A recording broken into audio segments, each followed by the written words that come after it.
Monday Caregiver Check-In.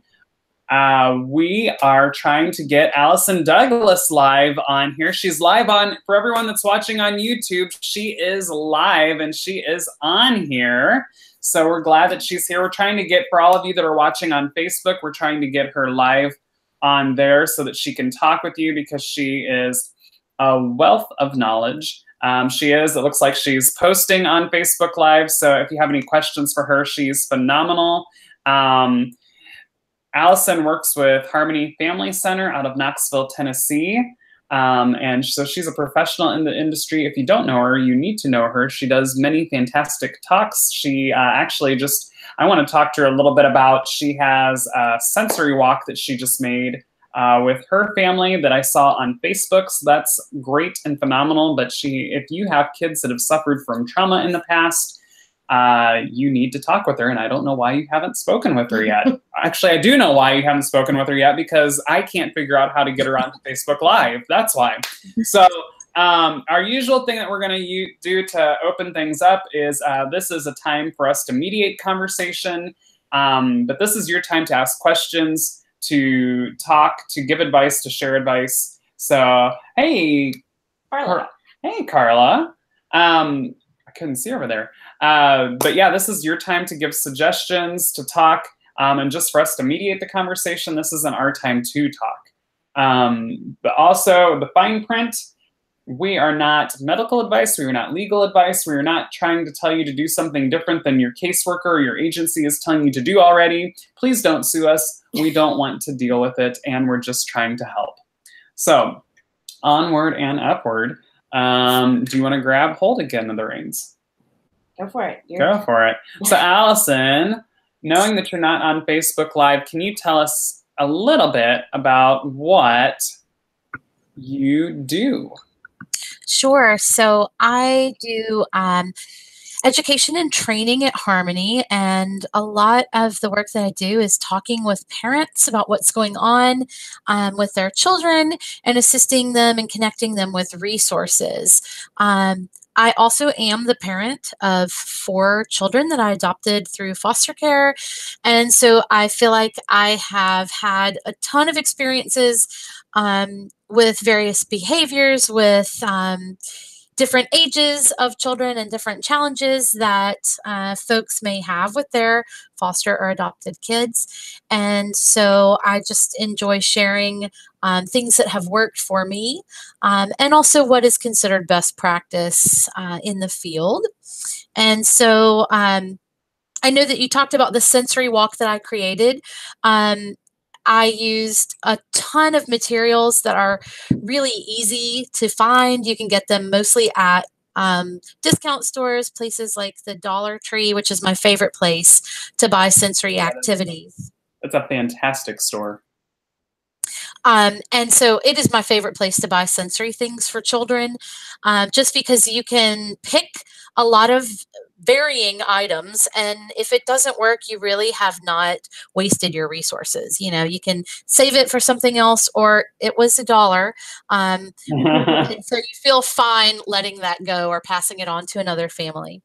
So the sensory walk that I created, I used bins from the Dollar Tree, and then we used varying materials inside the bins and let the kiddos take off their shoes and walk across the bins. And so in the first bins, we had some things that the kids may have already been familiar with how they feel. So I used really smooth stones in the first one, grass that I just pulled out of the yard, a really soft cloth. They have these chamois cloths that are supposed to be for cars, but they are awesome for any kind of sensory use with kids.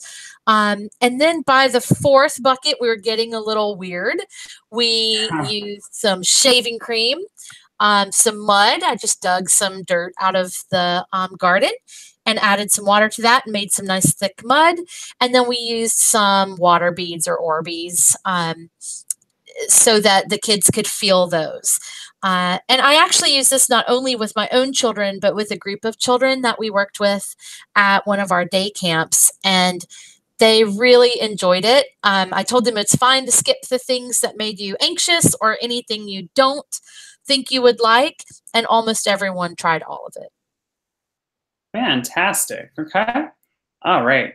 Let's see here. And do you mind if I share my screen? And I actually have a picture from just the picture. It looks like it's just the picture. Yep. It's not your Facebook wall or anything like that. That's fine. I'm not going to share your Facebook wall to the world. Let me see. I'm going to share an application window, and that's what we're going to share. Okay. And so that's what we're looking at. Yeah. So that's our some of the bins. So it looks like, which one had the shams in it? Was it the third one in the back there? The third one did. Fantastic. Oh, I forgot the spaghetti. So the fourth one actually had cooked spaghetti in it. The fourth one had cooked spaghetti. That was how did that one go? So I thought that one might be the one that the kids skipped the most, but actually it was the one that they were the most interested in. And including one of our teenage friends who used the spaghetti bucket the longest, and really enjoyed kind of digging into that and feeling that and spending time with our cooked spaghetti. And then soon after, she went to the Orbeez. So tell us about the Orbeez. What are Orbeez for people that don't know about those? So Orbeez are these beads that are made of a substance that absorbs water. So they basically become these squishy marbles. And so kids can play with them in a lot of different ways. I like just having them in a bucket to do just a sensory bin or burying things in them, but they're really smooth, and they're also slightly wet. So they kind of have this really interesting texture that I'm not sure you could find with any other materials. And so they can be bought at a toy store because they make them for kids to play with specifically, and that's under the brand name Orbeez. But they can also be used for things like arranging flowers. So I found them at a variety of craft stores. And then, of course, I found a huge a really big container of them that you can buy places like Amazon. And they are just really wonderful for texture play. You can add things like essential oil for scent. And eventually they just dry up and you can throw them away. So I didn't realize, I guess, that Orbeez were a toy. Like that's what it was intended to be. I thought it was kind of just like a decorative thing. I think that they were invented as a material for plants, like using in flower arranging. But then Orbeez has varying uses. Like they have a foot spa. There's an Orbeez foot spa. There are different toys that you can use with the Orbeez, and I've purchased them at Target and toy stores for that particular purpose. In fact, my son had the Orbeez foot spa. He got it for Christmas last year. Nice. So is that how you discovered it? I think I'd been using them, just the water beads and bins for years, but I saw on Amazon, I think, the foot spa, and I just thought that's amazing because it vibrates. So that adds that kind of second layer of sensory experience to it. So they get to feel the texture of the beads and then have the vibrating sensation at the same time. And I just thought that was too cool to pass up. Okay. And you guys, I have figured out how to get Allison on here. We are going to have to do a little bit of moving of our post, though. I'm going to have to close down the one that we have up already, and we're going to have to post another one. So for everyone watching on Facebook, we're going to take it down, and then we're going to pop back up again in a new post, and hopefully Allison will be on there. Okay? Maybe. Sorry, everyone on YouTube. You guys are great. Okay, we're going to do live video. Okay, we're going to start live video.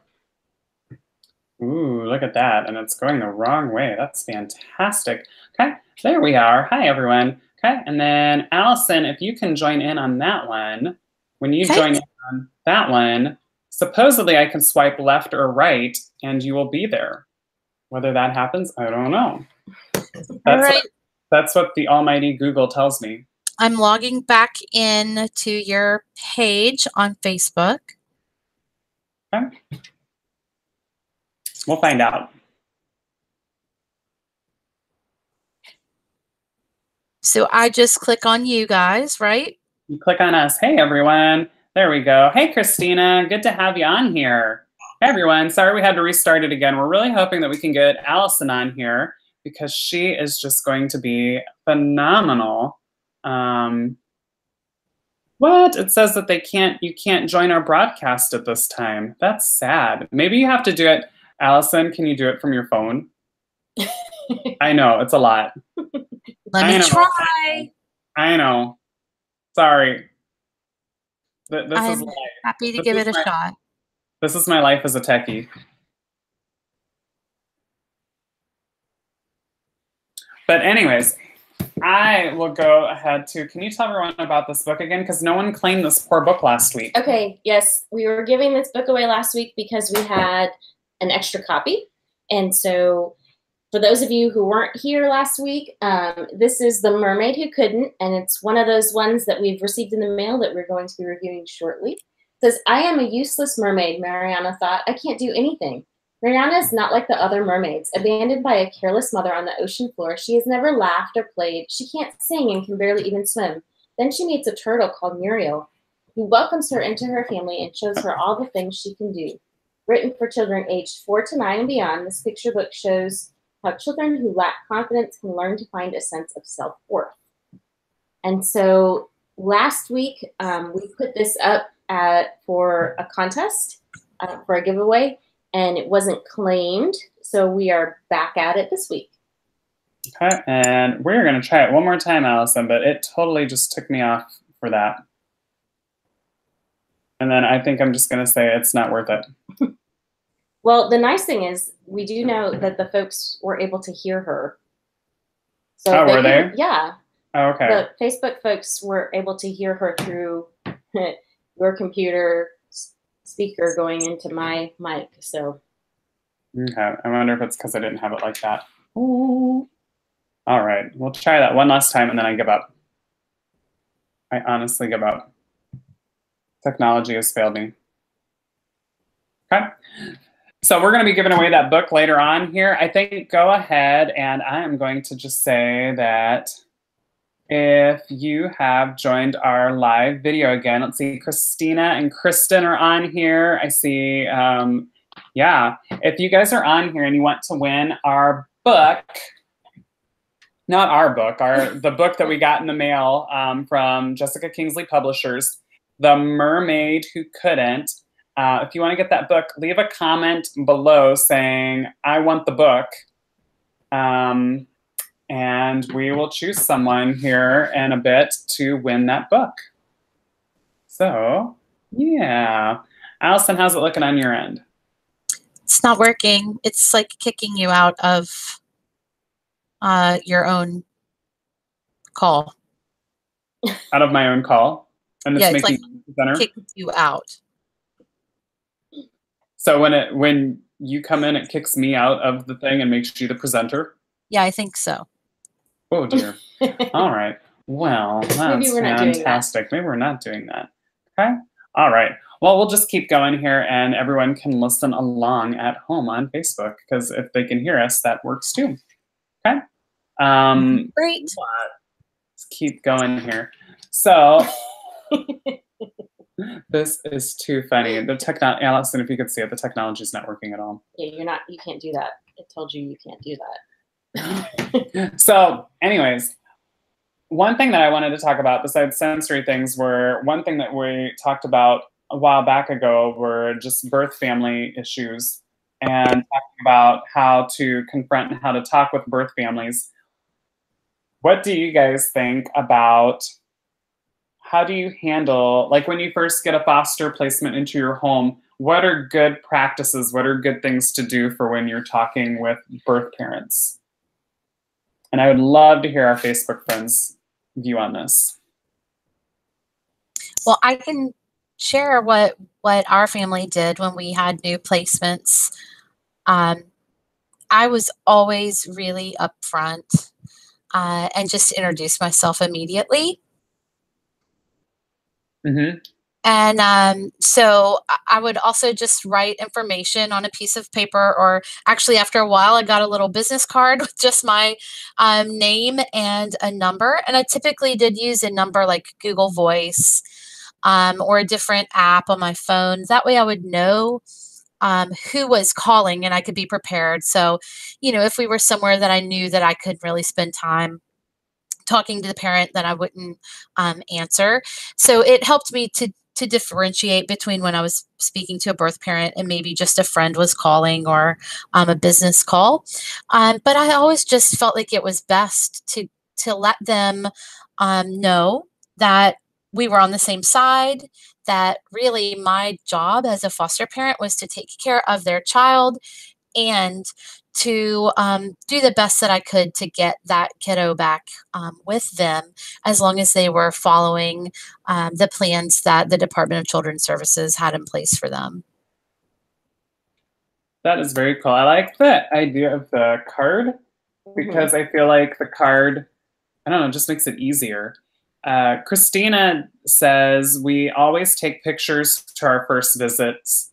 It always shows the families you care for them and the kids. Bring pics, the kids, colored or school papers. Pictures of the kids, not just coloring pics. So she just clarified.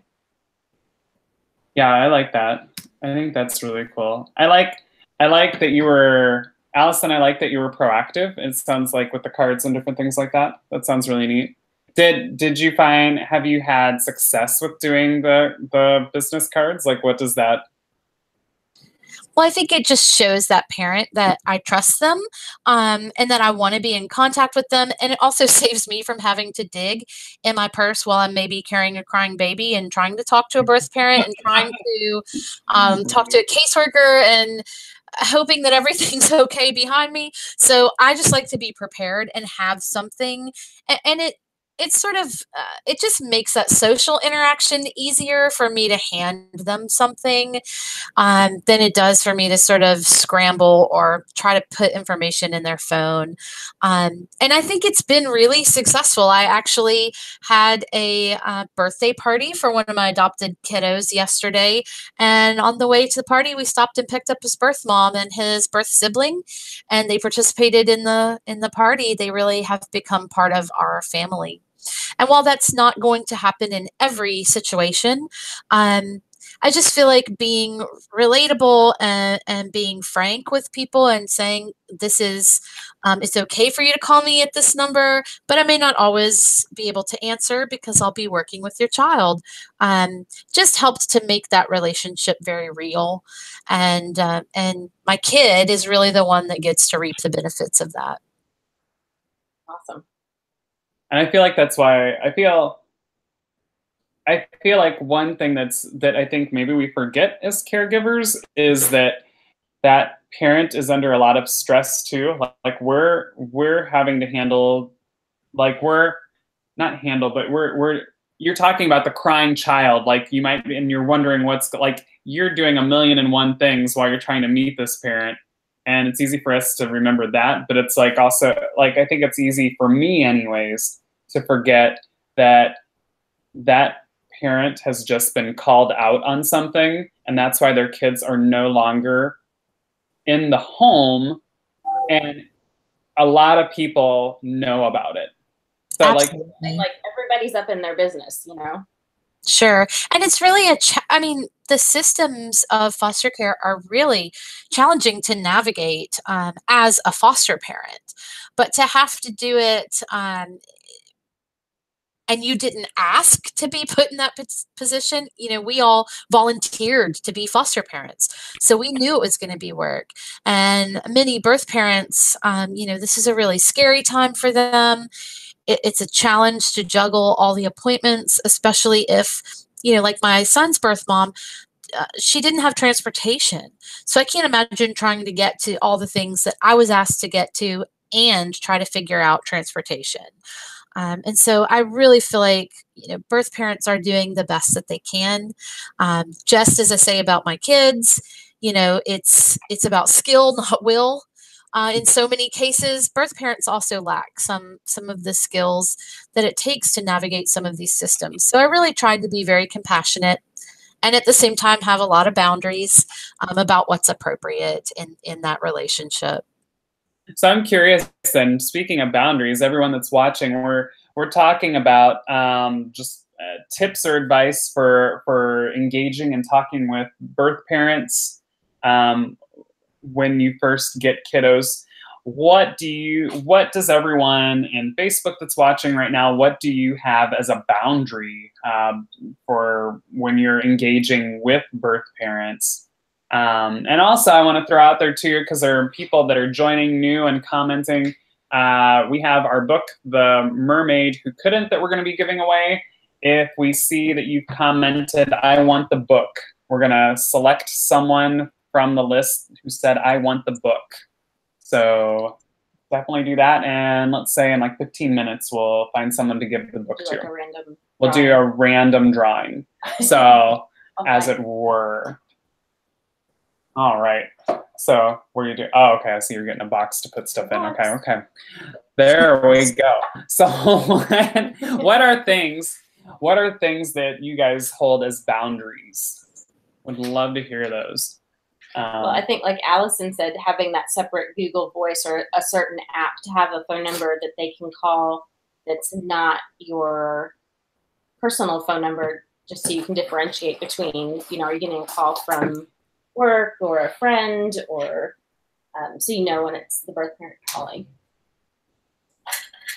And some boundaries aren't necessarily communicated. They really are internal boundaries. And so for me, I always set as an internal boundary. I would assist in any way until it became a problem for my kids, or until I felt that I didn't have time, and those calls or those requests or even the phone calls were interrupting time that I needed to restore or use for self-care.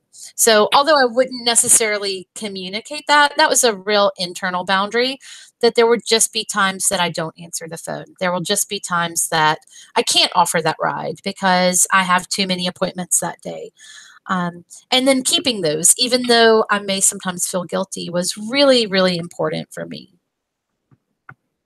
Right. And I think it's important not to, like, as caregivers, that we don't feel that guilt to have, like, we set those boundaries because they're healthy, and we can't have, like, we need to give ourselves permission not to feel guilty about having those healthy boundaries. Otherwise, we're not going to be able to take this load that we're having to take with managing kiddos and managing birth parents at the same time. Absolutely. I always liked to also think, what any action that I'm doing as a foster parent, how is that contributing to what is best for this family? And so there may be sometimes that me helping isn't what's really best. So I think there's also just a lot of mindfulness and a lot of really just being thoughtful about the way we participate in the lives of birth parents and how we have them participate with children once they're adopted, but that they always have a place, and they always they will mostly remain in my kiddo's life. And even if they don't physically remain in their life, they will always be part of my child's life. Christina says on Facebook, I think boundaries vary depending on the birth families and where they were. We don't communicate with birth parents on our regular social media. We had a separate email and social media for birth families. We never transported because some counties we work with will allow visitation even while the parents are on drugs, unfortunately. Other counties drug screen first, so that wasn't as bad. Yeah, that sounds like some healthy boundaries there. The separate email and social media, that sounds a little bit like what Allison was talking about with the Google Voice phone. I think it is. I think it's even healthy maybe for the kids to see that we have the boundaries, because I mean, I'm even thinking of my kiddos that are adopted out of foster care right now, and just letting them know, like, not just because I met someone once doesn't make them a friend. They're an acquaintance. And I don't share certain things with them, and I don't tell them about certain things just because I met them once. I don't know. I almost feel that way with like the social media or the Google Voice or different things like that. I feel like it's just because I met you once and I am trying to help your family out, I don't know you. Like, and you haven't earned the trust to have my phone number or to have different parts of my life yet. I think that's a really good point. And I think that is so helpful with something like a separate account or a separate phone number, that you can end that if it becomes detrimental. You know, you don't have to keep that. You can actually end that number. But if you'd given them your personal cell number, that's not going to end well, right? If they're calling you 50 times a day. So I think that's a really great thought, is that it really does demonstrate for our children what appropriate boundaries look like, and what appropriate compassion looks like, and how to navigate relationships that are awkward or challenging. And I think that's just a lesson that I know that you kind of learn as you go, and is super to model for our families. And just to reiterate, we have a lot of folks that are joining in, some folks that had to duck out, but we are joined with Allison Douglas of Harmony Family Center. Allison is a fantastic professional in the industry, and she can answer any questions probably better, or with her eyes closed, better than Mark than I can. So, and she is also experienced as a foster adoptive mom of 4 kids herself. Yes. One more time, I'm going to reiterate, because we are going to choose a winner in 10 minutes here for The Mermaid Who Couldn't. This book was put up last week. We put it up for someone to win. No one claimed it. So if you can put down, I want the book, in the comments, we're going to do a drawing at the end, and we will email you later, or we'll message you rather on Facebook. Yeah, if you want that. But I like these, you guys. So these are good boundaries, and it's good things to see for our kids to see. Talking about how you engage with birth parents when you first have a child enter into your home. What do you think? Are there any healthy boundaries that you can think of on the spot? No. I'm in a totally different wavelength right now. I was thinking about something else that we were going to talk about. So oh, okay. I was like, wow, I didn't even know about that. That's great. We got something else. Oh, we talked about it. Okay. Remember?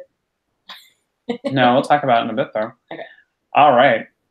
So does anyone else have anything to add on that? Christina had some great things to say about different boundaries, not sharing, having a different email address, having different social media account. And that doesn't, it's so much easier to help the birth parent to stay connected with all of our technology than it would have been before in the past. So that's great.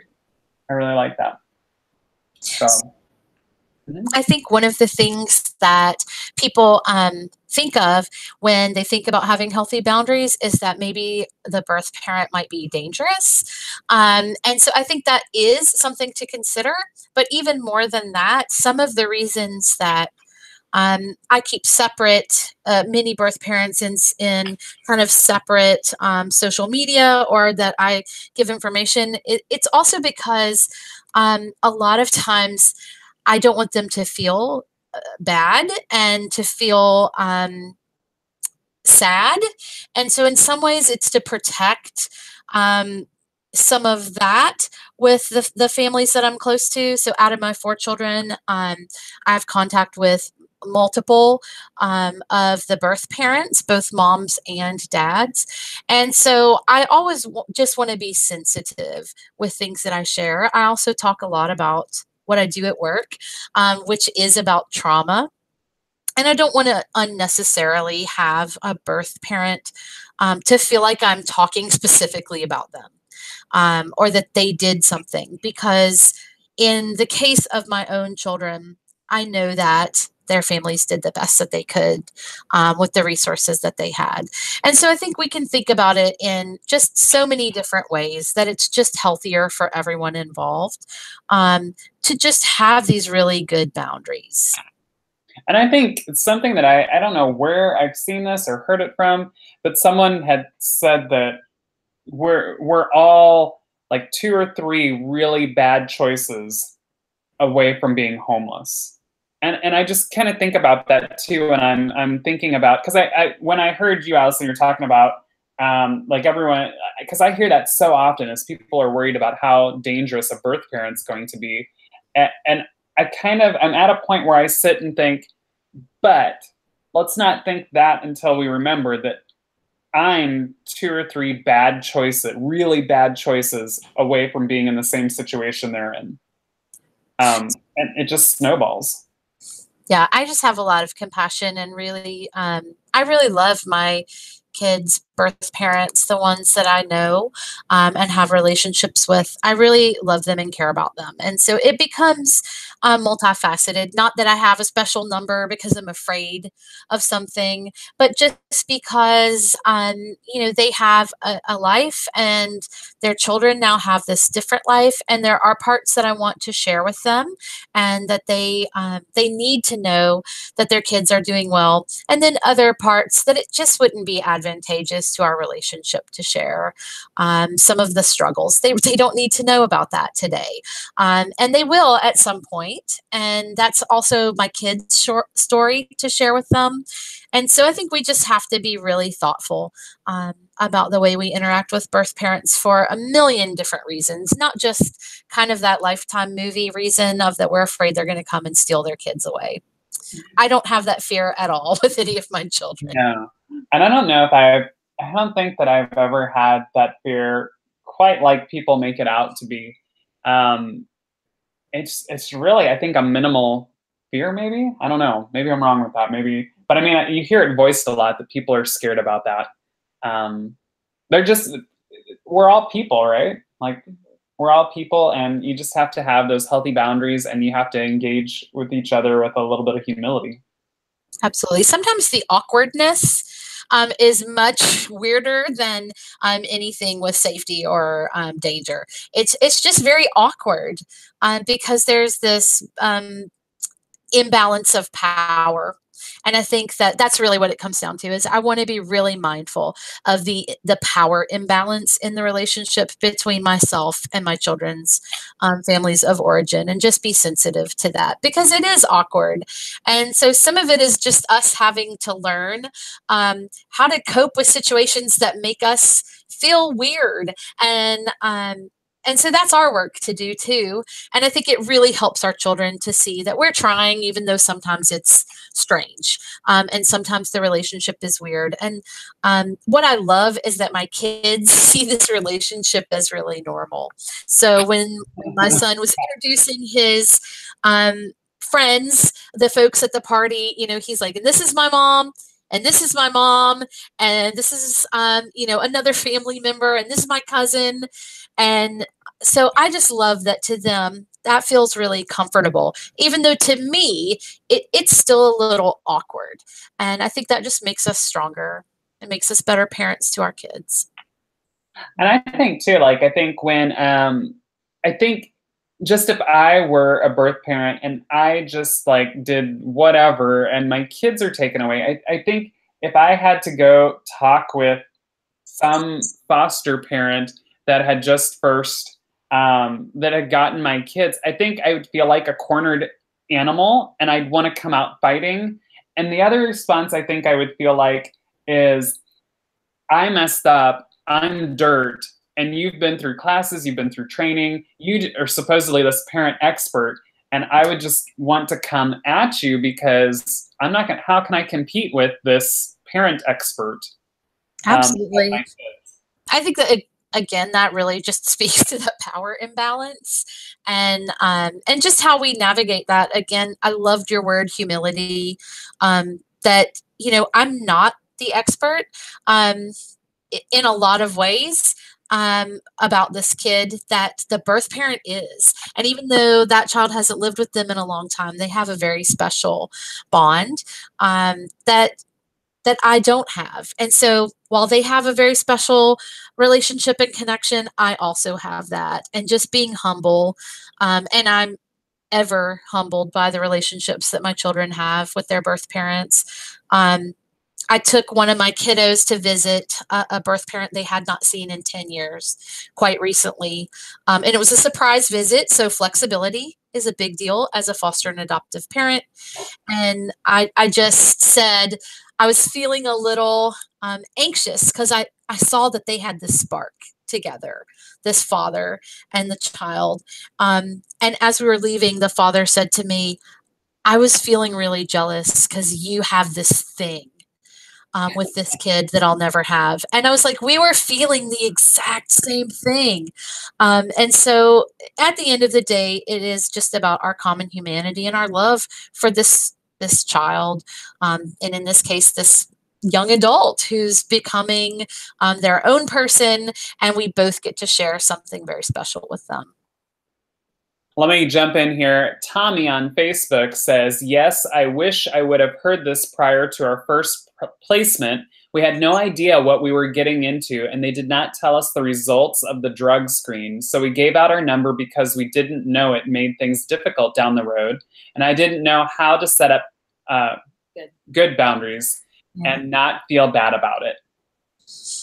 Yeah, those are important. And I think, I think one thing, I like, Allison, what you're talking about too. I think we are all human, and what I wonder sometimes how much of the issues that are caused between engaging birth parents is from our anxieties as caregivers, and not so much. I mean, obviously, I've even shared like I'm sure there's lots of anxiety on the other side too, but how much of it is also caused from our anxiety? And we're scared of things, or we're nervous about things, and we make things way bigger and out of proportion than they need to be. Well, there's no real model for how to do this foster and adoptive parenting thing. And so that's what I hope that that shows like this and interviews and just the kind of education that we provide at Harmony can be that model. Because there's not really anything, there's a million parenting books, but how do you parent someone else's child when they've lived with them for 10 years, right? So this is, for many of us, kind of this, to be a little nerdy, sort of the final frontier, right? There's no guidebook for us in a lot of ways. And so I appreciate that there's conversations like this to be that guide. And I hate that it came too late for some folks, but they get to be the teachers now.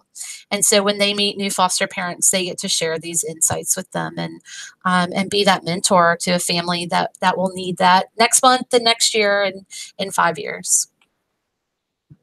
Fantastic. Okay, we'll switch gears. Did you, one more time I'm going to share, because we keep having a rotation of crowds here.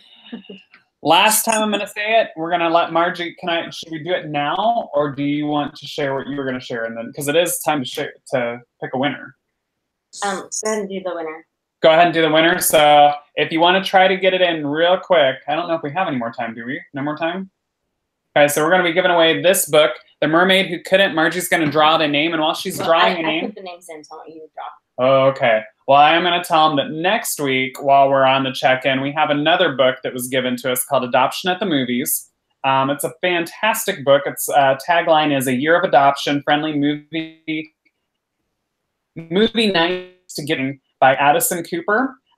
Definitely a really cool book. It has just a whole plethora of movies in here that you can go through and look through, and then has discussion and different strengths and weaknesses to check out for adopted families, and then discussion in there too, to start healthy conversations with your family.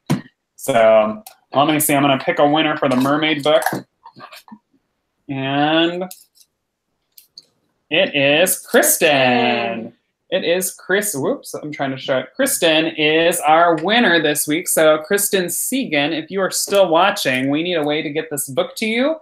If you aren't, we will message you after the check-in. Kristen has until Tuesday to get with us on the book and how to get it to her. If not, we will be giving the Mermaid book.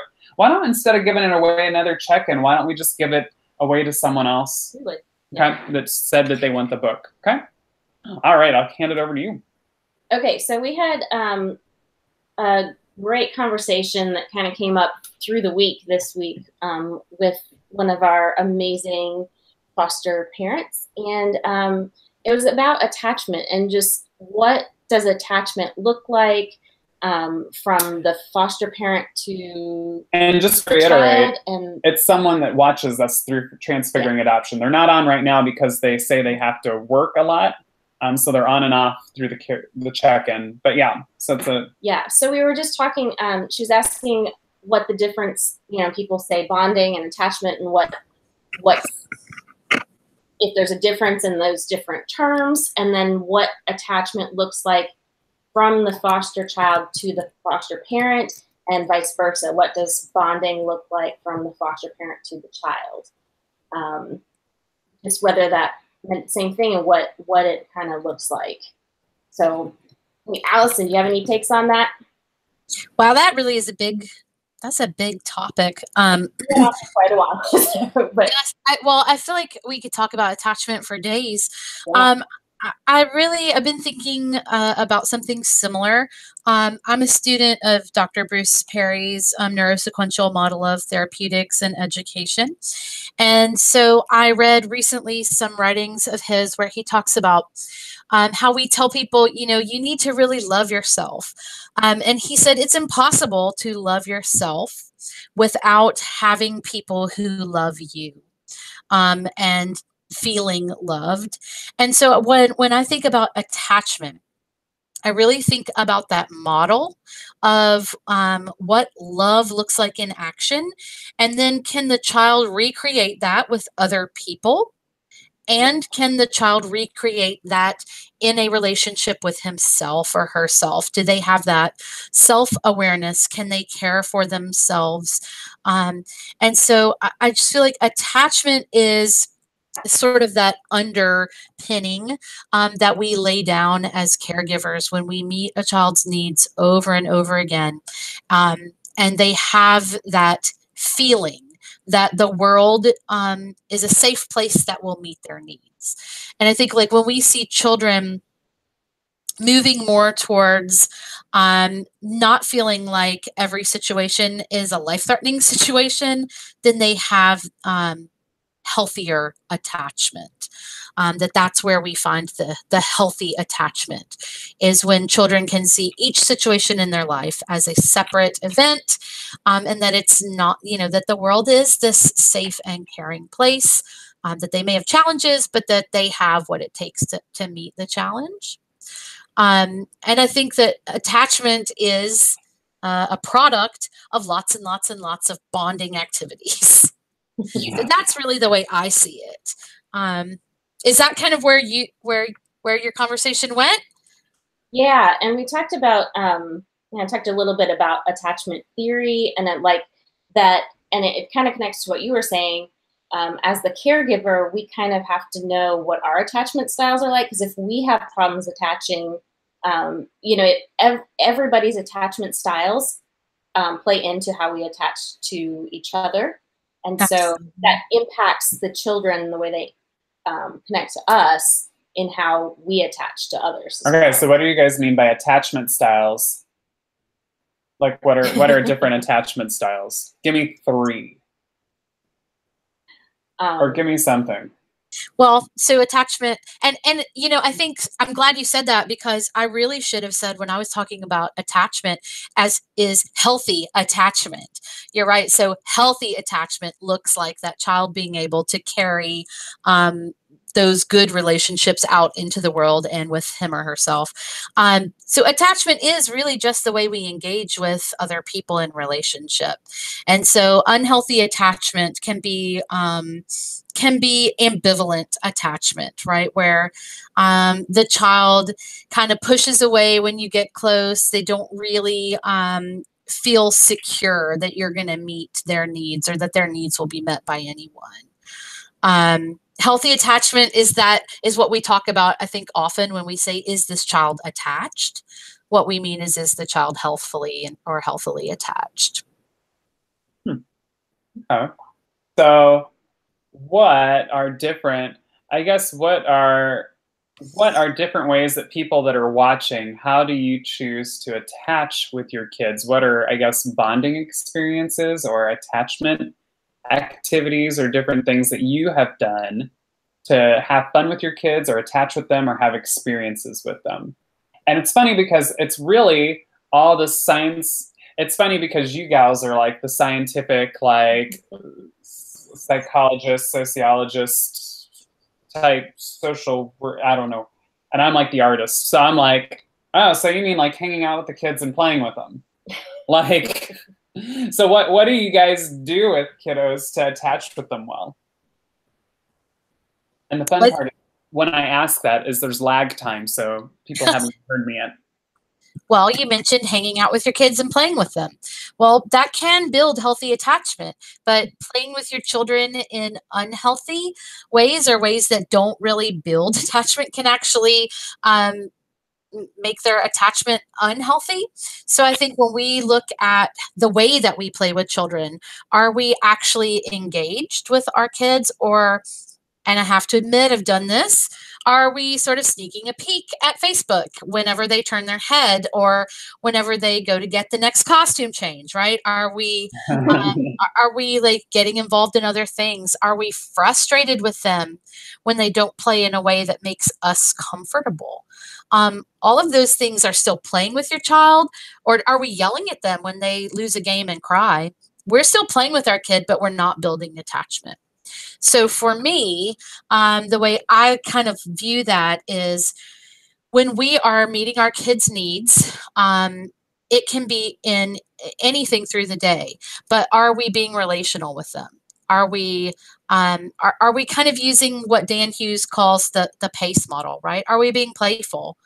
Are we accepting them for who they are? So if the child says, I want to play with you, and you say, great, and your 7-year-old son says, I want to play Barbies, and you say, Barbies are for girls, that's stupid. You know, you're not being very accepting.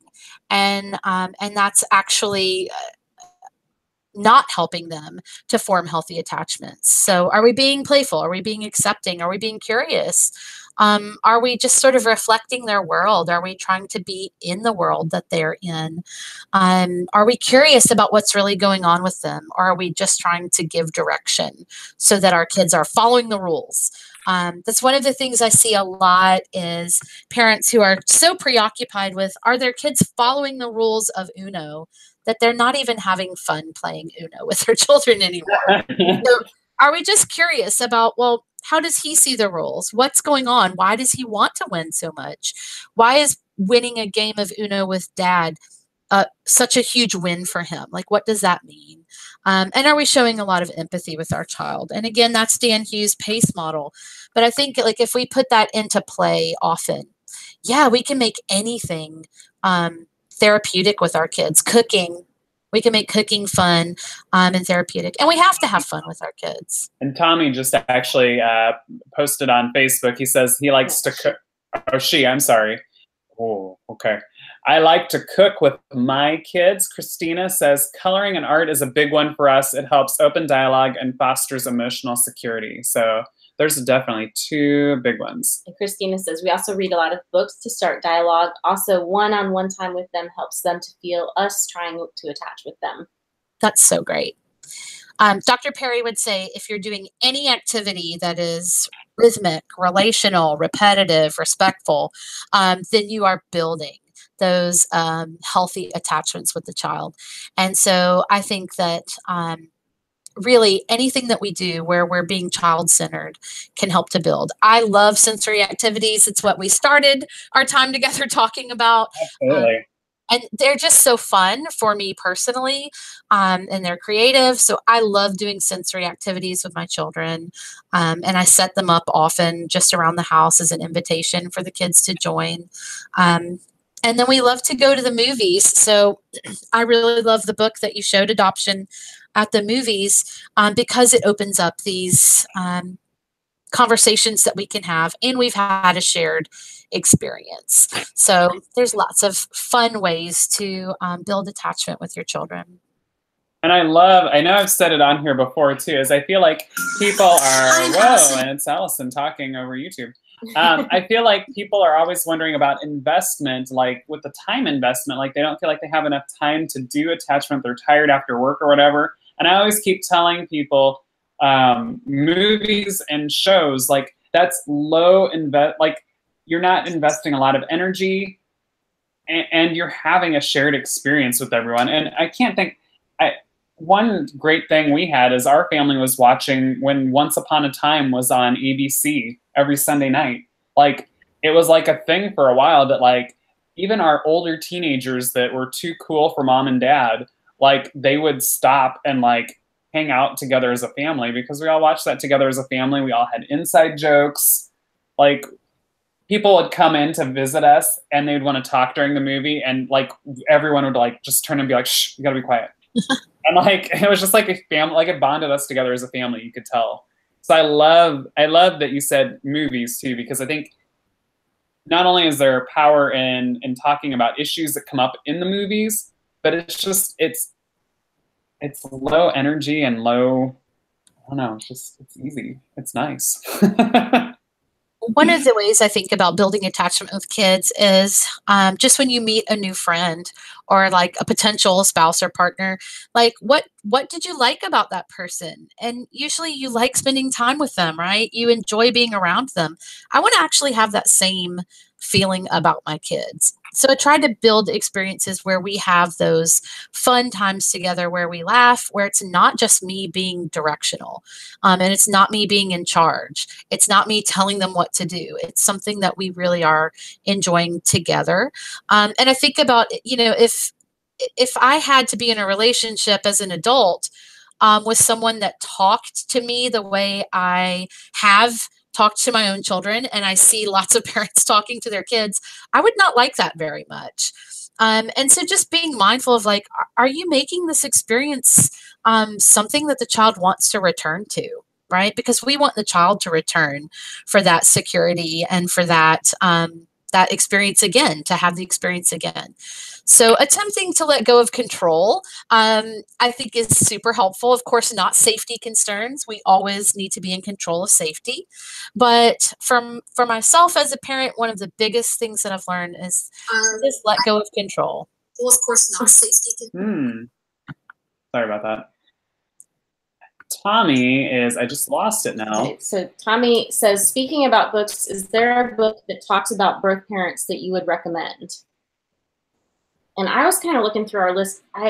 We have some books that deal with birth parents, but none that we've actually reviewed, so I can't really say. Allison, do you have any that you can think of off the top of your head? I don't know of a book that specifically addresses the relationship between a foster parent and an adoptive parent, but I think just in understanding how to talk to your children about that, the book Telling the Truth to Your Foster or Adoptive Child does address some of the ways that we might talk to our kids about their biological families, and so that might be a place to just start.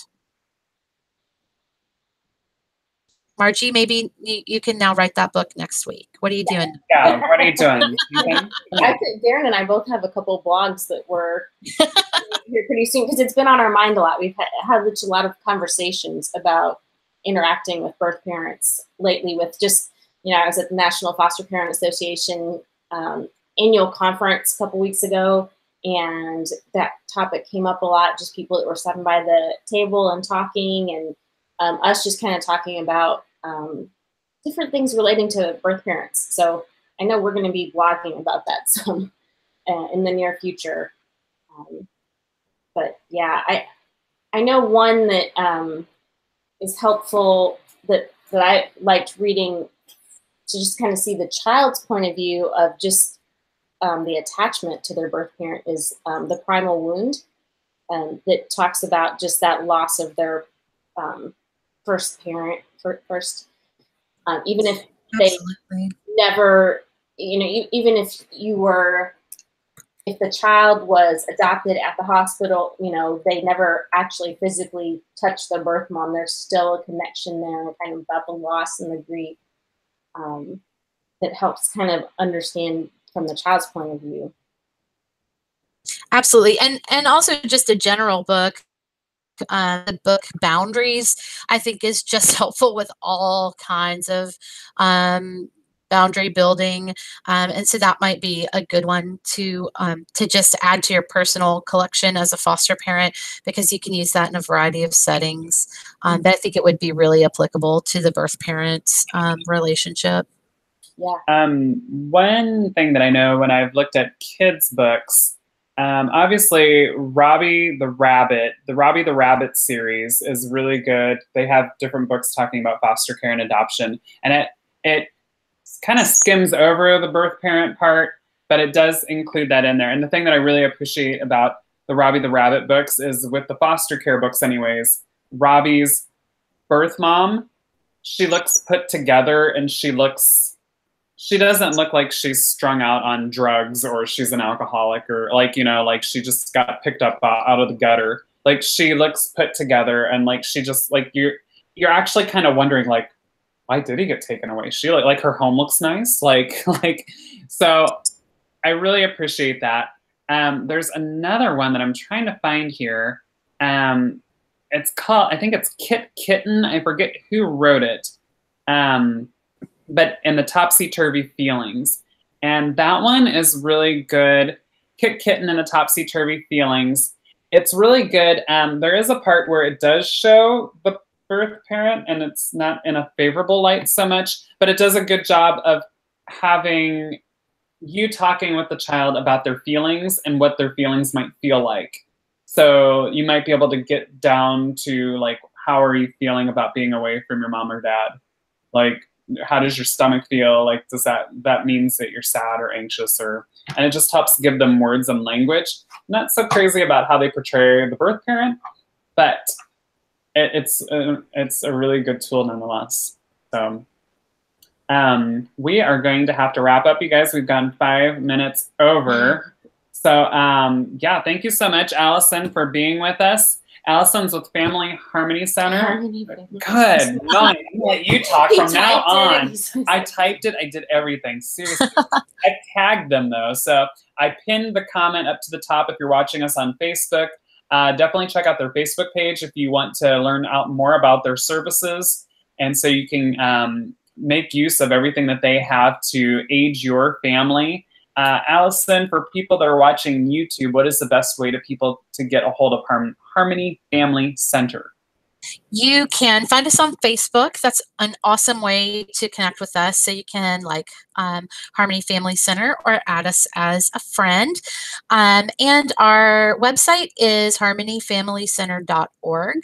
And for those of you who are interested in the neurosequential model, which is just a lot of language for understanding how the brain works and how we can best parent or work with children by being biologically sensitive.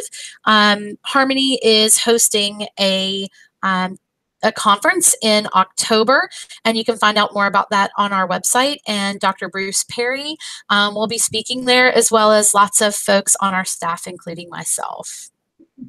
And Allison, are you going to be doing, I know you've been doing a lot of speaking engagements. Are you going to be doing anything before October?